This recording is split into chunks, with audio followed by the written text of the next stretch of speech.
Vai tu zini, ka jau drīz būs jaunā gada pasākums? Kas tad tur būs? Kad notiks? Ejam to noskaidrot. Kas būs jaunā gada pasākumā? Noteikti nesalūts. Burgerēšanas sacensības. Cirks. Būs ļoti garlaicīgi.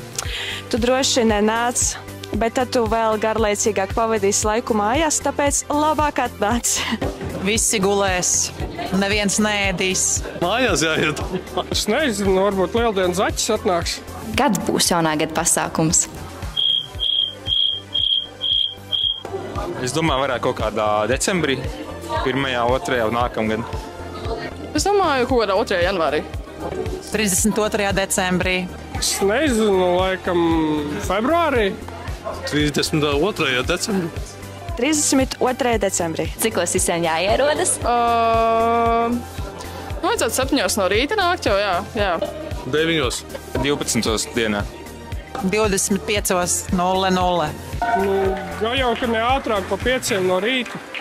Bez 1 minūtes 8 vakarā. 12 pa dienu.